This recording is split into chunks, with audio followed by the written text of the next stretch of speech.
नमस्ते everyone, welcome back to my channel. आज म बनाउँदैछु नानीको रिक्वेस्टमा म्याङ्गो केक। नानीले यति भनेपछि चाहिँ अलि रिक्वेस्ट गरिन्, त्यही भएर मैले चाहिँ बनाइदिन लागे।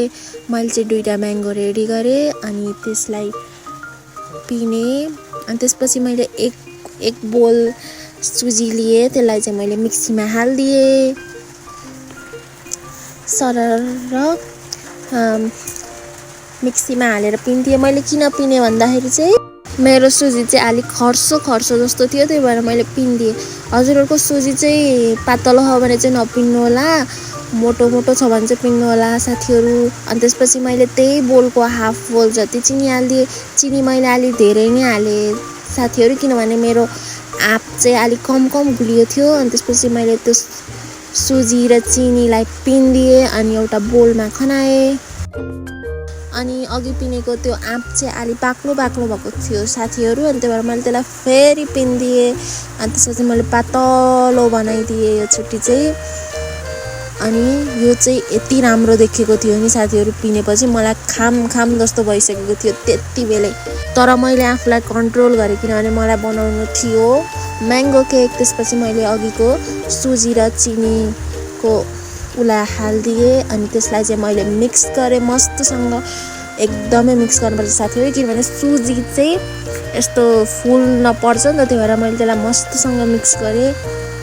म्याङ्गोसँग यति राम्रो देखेको थियो नि त्यो मोलिँदाखेरि, मिक्स हुँदाखेरि। अनि त्यसपछि मैले मस्तसँग मिक्स गरेँ। त्यसपछि मैले हालिदिएँ घिउ चाहिँ सेम त्यही ब्याटरलाई मैले चम्चामा राखेर हालिदिएँ जस्तो देखेको थियो, तर मैले चाहिँ रियलमै गाईको घिउ हालेको थिएँ साथीहरू। अनि त्यसपछि मैले त्यसलाई मस्तसँग मोलिदिएँ। मोलेपछि चाहिँ मैले हालेँ।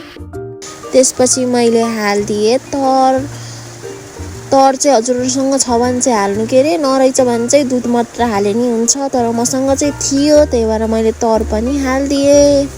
दुध हालेपछि चाहिँ मैले त्यसलाई फेरि पनि मिक्स गरेँ साथीहरू, मस्तसँग मिक्स गरेँ।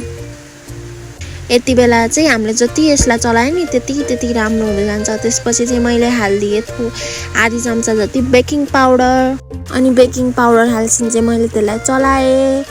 अनि मैले त्यसलाई एउटा कन्टेनरमा तेल दलेर त्यसलाई हालिदिएँ अनि एयर फ्रायरमा टाइमर सेट गरेर राखिदिएँ। हजुरहरूसँग एयर फ्रायर छ भने चाहिँ एयर फ्रायर युज गर्नु होला, छैन भने चाहिँ मैले अस्ति नै सिकाए जस्तो नै कराईमा बनाउनु होला। मलाई चाहिँ एयर फ्रायरमा भन्दा पनि कराईमा त्यो बनाएको चाहिँ एकदमै मिठो लाग्छ साथीहरू।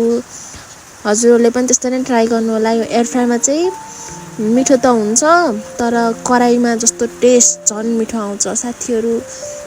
अनि त्यसपछि मैले टाइमर सेट गरेँ। त्यसपछि मेरो रेडी भयो केक। अनि मैले चाख्न दिएँ घरमा सबैलाई। सबैको रियाक्सन हेर्नु होला है साथीहरू एकचोटि।